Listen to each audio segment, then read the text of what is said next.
So Mel leaves quite early in that season. Howard Kendall comes in. Yeah. Well, how did he change things really? Because we were struggling at the time. He came to watch us away at Southampton. I don't know whether we lost or we drew, but it was a tight game and we had to try and get a result. And Howard came to watch. You know how they'll come to a game but not be involved. Yeah. And Tony Buck was kind of caretaker, as he often was. He was a big name manager, Paul, wasn't he? Yeah, he was. And we weren't sure what that was going to look and feel like. But within no time at all, you know, he'd done his homework. He was a superb man manager, and the players that weren't going to be involved were quickly moved on. And see, I'm saying that, and it sounds quite flippant, but I don't mean it to be, because it must have been hard for players like Redo and Neil pointed to leave. I mean, Nino was a favourite for a while, then he moved, but Redo, you know, he kind of, myself and Colin Henry kind of took that place, and Redo was kind of the third choice centre half. And Redo, we know what a fantastic player Redo, you know, was. Fantastic amount of games he played at. Exactly. Still quite young when he moved on. Yeah, you know, so in terms of Howard coming in, you know, he was very structured, very organised, but he inspired you as an individual, you know, and he empowered you. And that was the thing that always stays with me. You know, he spoke to you in the same way he spoke to Peter Reid, you know, or Mark Ward, or Colin Hendry, or whoever it might be. You know, we had a lot of ex-Everton players that had seen it, nicked it and bought the t-shirt kind of an approach. Yeah. And they spoke with us. Adrian Heath was a fantastic communicator.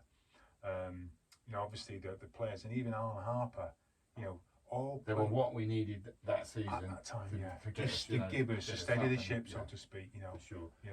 Early on in that season, I think the lads had been to somewhere abroad on a pre-season, but then come back and we run out at Arsenal away. In that shirt. I know, yeah. In fact, you called it that shirt. Yeah, I mean, again, you know, it was the weirdest thing, seeing that shirt out at Arsenal, you know, on the benches there. When did you see that for the first time? In the dressing room? Dressing room. So you hadn't seen it around, or you didn't know this? I mean, I think when we look to the lads in there, our kind of memories, Whitey's is the red hot, or blue hot, if you will. Yeah. You know, he's the one person, so he may have had a different take on it, but I can't remember anything about the yellow shirt until. And straight away, you know, there's obviously the connections with Mel Machin and Norwich and all those things that were flying around at the bananas, time. Obviously. Yeah. But bizarrely, I had a really good game at Arsenal. We got beat, but I played well, and it sounds pretty selfish that, but I just know that, you know, and you always look back and think, well, you know, what did I do? What did I learn about myself in that game? And obviously, we conceded 4 goals. I was a defender, so we had a lot there. But I just remember going forward and being really creative and not being intimidated by. Because they were the champions, I think. Yeah.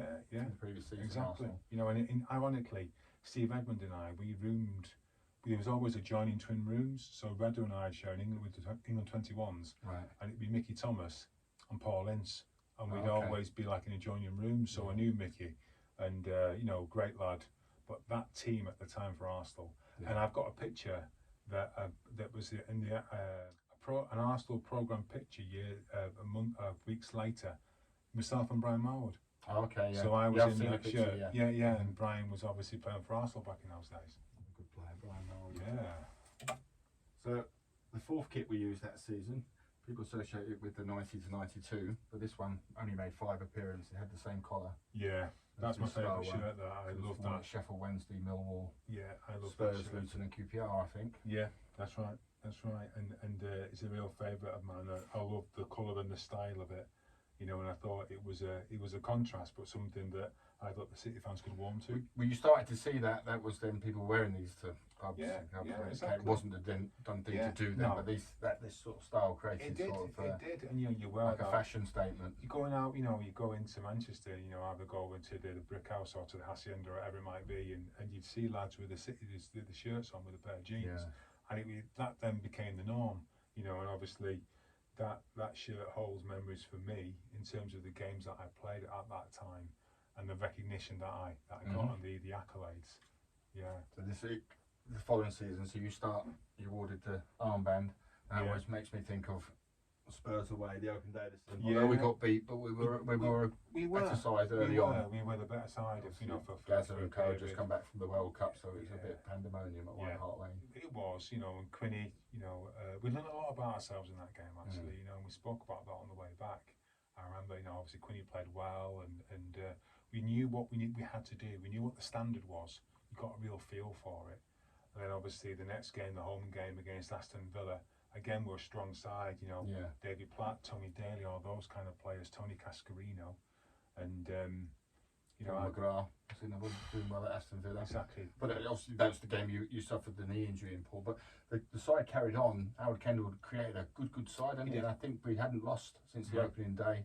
No. When that's right. Typical City fashion. Yeah. And you can, you know, he was angry at the time, but Everton were his club. Yeah, that was just a shame because we felt it was really sort of building momentum. It was a head and a heart moment, wasn't it? Really? Well, going back to Kendall, so before the Spurs game, he pulls you aside.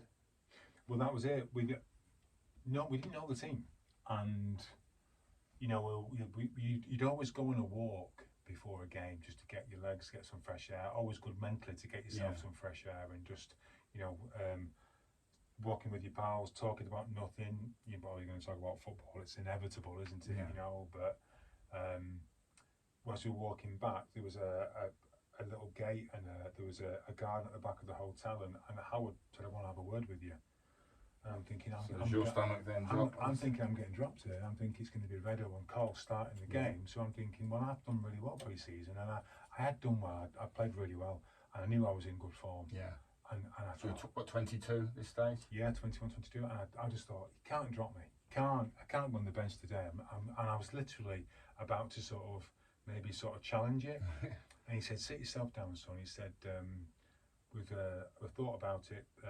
I've been speaking to my staff, and obviously I speak to Peter as well, meaning Reedy.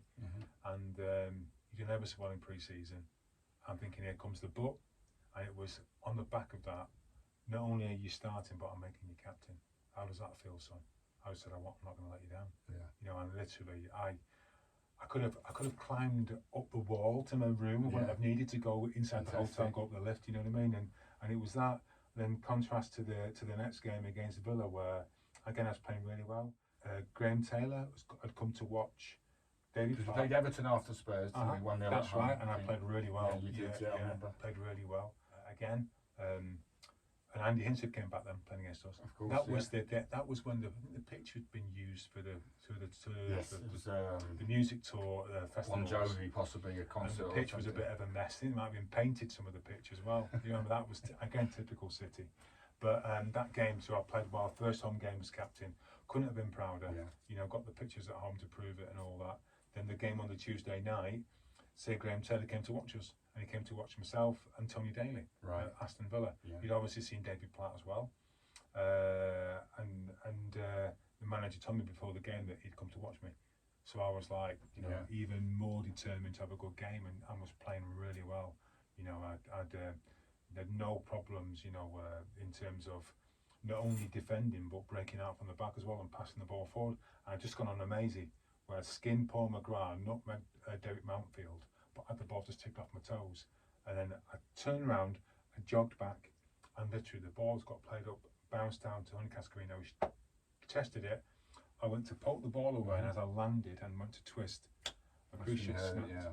That was it, and it wasn't a foul. It was just that. Yeah. You know, but a year before that, I damaged my medial collateral ligament towards the end of the season. Missed the last 2 games. On the same knee. On the same knee. Missed the game, and when I was at Lilleshall having rehab for the knee, he had said, "Why did you not have your anterior cruciate ligament addressed then? Because it would have been stretched then." Right. So that had weakened the knee. Yeah. And City wanted to get me back quickly. So I was either going to be out for a longer period and get it all done, or rush you back. I had no say in the matter. Again. So you have quite a bit of time out, Paul. You come back again, football starts to change. 92, 93 was the Premier League. Yeah. It was this style shirt. That's David's from the Monday night game. Yeah, that was the game against QPR. What did you think, Paul, running out? Because there was people with pom-poms and the football was coming out of the sky. Football coming out of the sky was that. I remember parking up, and obviously there was that side of the stand was being rebuilt, wasn't it? So we walked around there, so it was like a bit of a building site. And saw one or two people who were just, they gave me a bit of a wink and an acknowledgement, you know, and it was nice, and I was thrilled, you know, walking around the pitch, seeing the cameras there and all the rest of it. And obviously in the changing rooms, you know, Peter Reid gave a really rousing speech as well, you know, and welcomed, you know, me, you know, back with the lads. I remember warming up with Whitey and just really taking it in. Yeah. You know, just being in the moment. I remember being in the moment and thinking, yeah, this is it, I'm back. And, you know, I played quite well. I was involved in the first goal. And then it was the second half. I just went in the block tackle with the defender for QPR, was called MacDonald. I don't know his first name. Alan McDonald. Alan McDonald it was, yeah. And I went in the block tackle and all of the friends that will know me that whenever I played was that I was always strong in the tackle, and I very rarely lost a challenge. But my knee felt like it was hollow in that challenge, and it frightened me. It went right through me because I thought, you know, it reverberated right in my body, and I thought something not right here. And literally on the Tuesday we drove to Middlesbrough and played a game on the Wednesday night. And I remember speaking with the physio at the time, and he's saying, look, you know, it's as good as it's going to be. He's going to have good days, he's going to have bad days, and saying the usual platitudes to get me out on the grass. Not that I didn't want to play, but I thought, it's not right, this.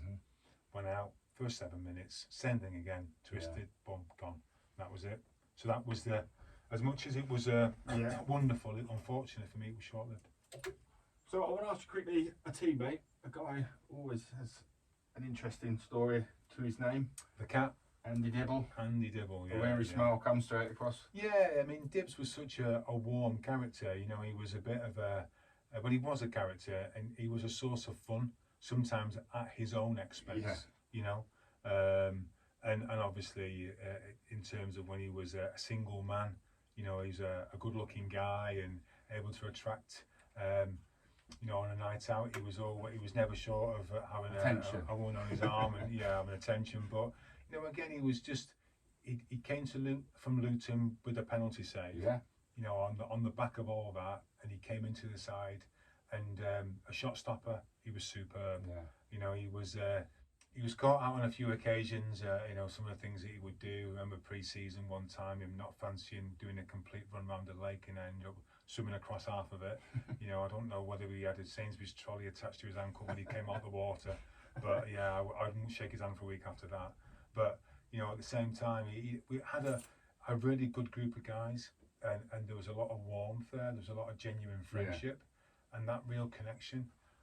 But what was great for me as a City fan was seeing guys like the Cat come to City and say, I'm at a massive club. Yeah. You know, I'm recognising that, and you're thinking, yeah, he's right. You know, he is at a massive club. You know, and there was like for Tony Adcock, for Trevor Morley, for all these players that had, you know, come from recognising just how big a club and how strong a fan base we have, you know, and the history of the club as well. You know, so that time was fond memories for me for different reasons. You had a combination of all my teammates, and I was the last. Don't forget, I was the last of the FA Youth Cup team to make it through.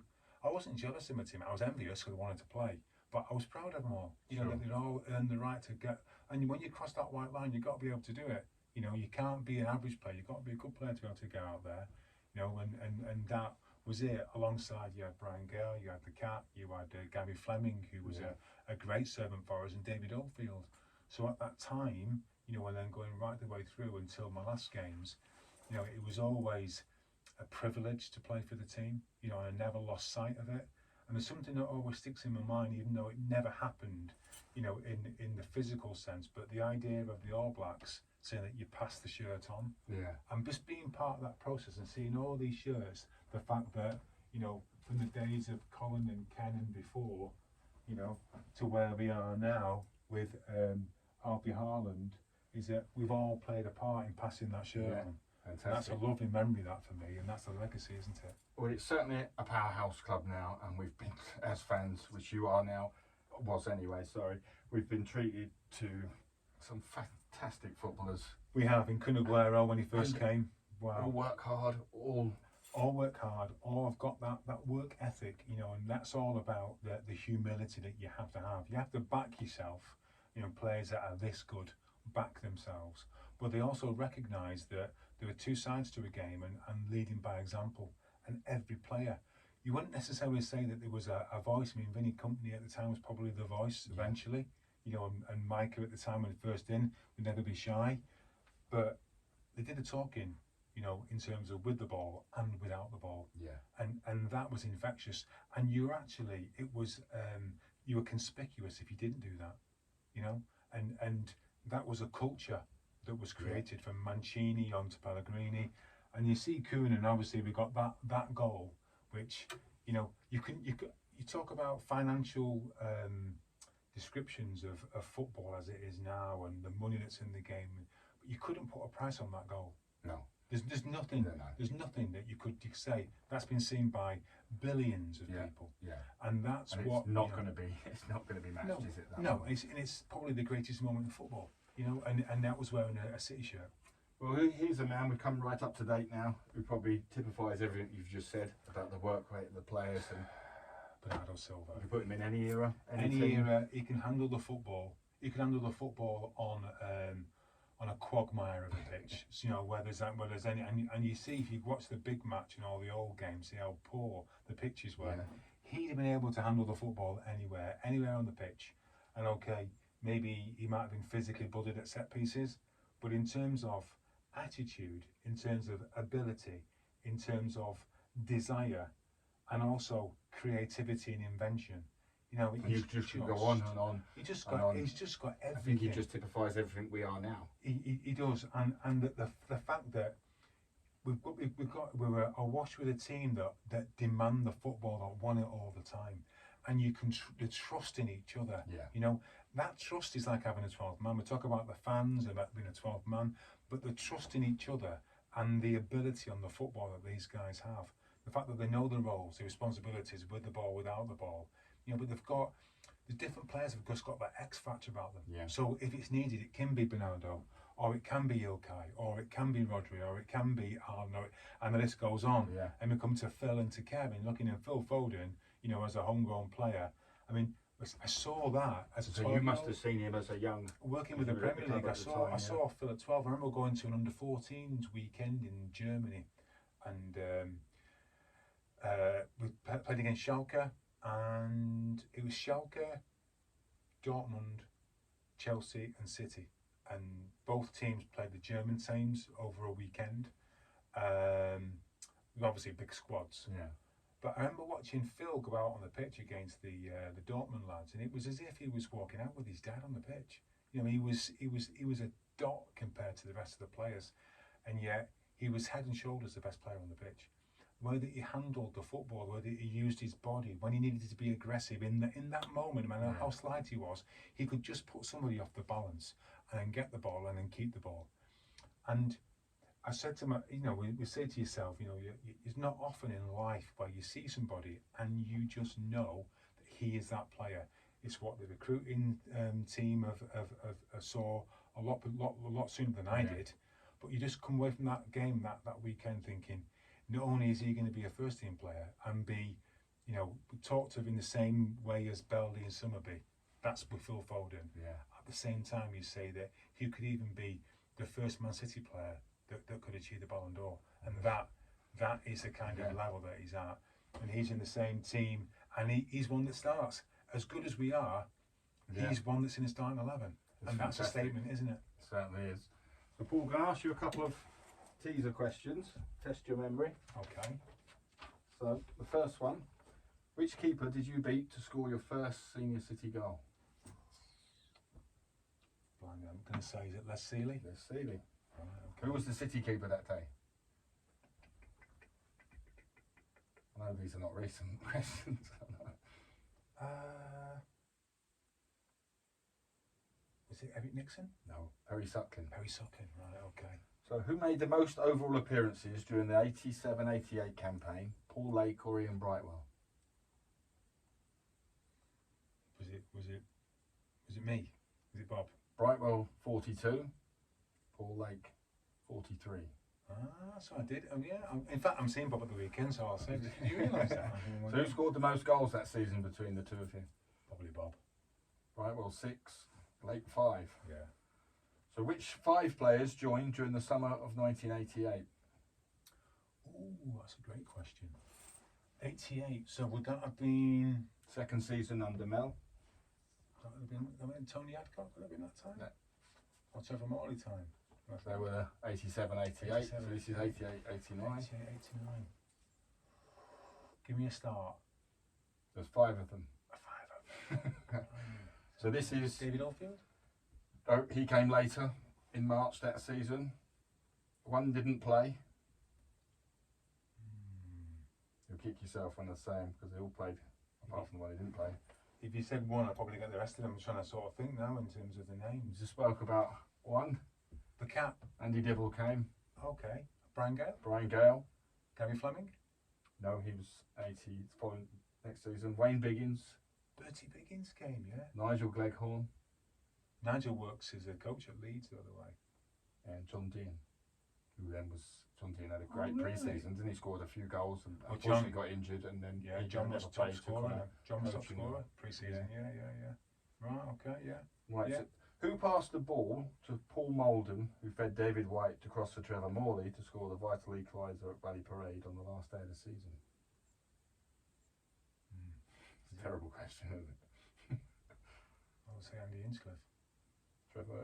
Nigel Gleghorn. Cooper threw it out. Gleghorn. Turned, hooked it on. Right, okay. I know he's a lefty. That's a horrible question. It was, yeah. How many players did Howard Kendall sign from Everton during the 89-90 season? Neil Poynton, Peter Reid, Wayne Clark, Adrian Heath, Alan Harper, Neil Poynton. Right, you're going to hate me for this one. The answer is none. Go on, sorry. Directly from Everton, there wasn't any. The first player to sign from Everton was Neil Poynton following season. I think Andy Hinchcliffe went that way. That was another terrible question, wasn't it? It was, yeah, okay. I thought the players that came from Everton too was it, yeah. This is probably worse than both of them put together. Go on. Name the starting 11 for the first ever live main road fixture you attended. So this was City v Stoke, I believe, in September 1975. Being 7 years of age, you should be able to reel them off at that time. I should. But obviously, I know that Rodney played. Scored the goal. Would Joe been in goal? Joe in goal. Right back, would that have been Skip or Ray? Right back had 2 spells, came back. Kenny Clements. Right back. Centre halves, William and Dave Watson. Doyle and Watson. Left back. Donahue left back. PP. Not Paul Power. Nope. No. Willie Donahue left back. Oh, right. Midfield of Oakes, Hartford, Colin Bell, Joe Royal, Marsh and Stewart. Wow. And who was the sub? Went on to be your favourite player, I believe. Peter Barnes. Peter Barnes. So a couple of favourites, Paul. Main Road or the Etihad? Main Road. Favourite manager? Howard Kendall. Non-playing staff member, somebody in and around the club. Jeff Durbin. Away ground to play at? Not Plough Lane. Would have been probably. I enjoyed Highbury, White Hart Lane, Anfield. Joined them all. Favourite kit? Favourite kit was the purple. So this is one on teammates. Worst ever dressed teammate you saw?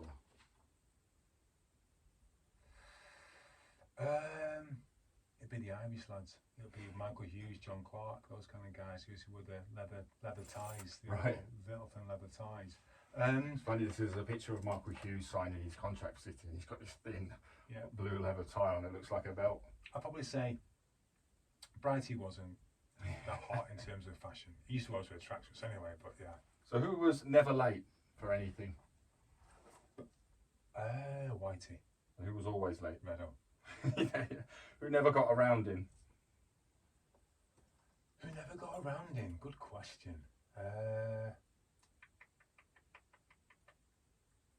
Gary Fleming. Oh. The funniest teammate? That's hard. Can I say more than one? Yeah. Paul Stewart, Neil McNabb, Niall Quinn. So the best player you played with at City? That's tough. Lots of great players. Yeah. You don't have to answer that one. I mean, in terms of his overall ability at the time, I mean, Ian Bishop was different class as a striker. Should have played for England, Bishop. Yeah. I mean, seeing Clive Allen, even then, in training, finishing, left foot, right foot, his movement, his awareness was a privilege. So what's the worst nickname given to a teammate you ever had? Disser. Neil Poynton. It's actually his email address as well. Yeah. So he didn't take it to heart, does he? No, great guy as well. One, yeah. So what's Paul Lake of 2022 up to? Well, I've been working with the Premier League. I've gone down to 3 days. So I'm now a qualified psychotherapeutic counsellor and hypnotherapist, looking to support people in that way. Footballers, young players, alongside other people in general life. So I've got my website up and running as well.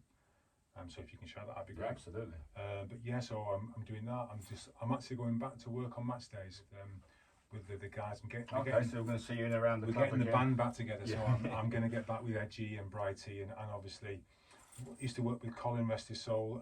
But hopefully might be seeing Tony Book if he's doing okay. I'm sure he is. Tommy, Booth, Joe Corrigan, Peter Barnes, Gary Owen, and don't forget, I was a fan when they played. Yeah. So it's still, and I still love asking them questions. So I'm really looking forward to seeing the guys again. Paul, it's been an absolute pleasure to have you pop in and share your tales of blue. I wish you all the very best. Thanks, Mark. Pleasure.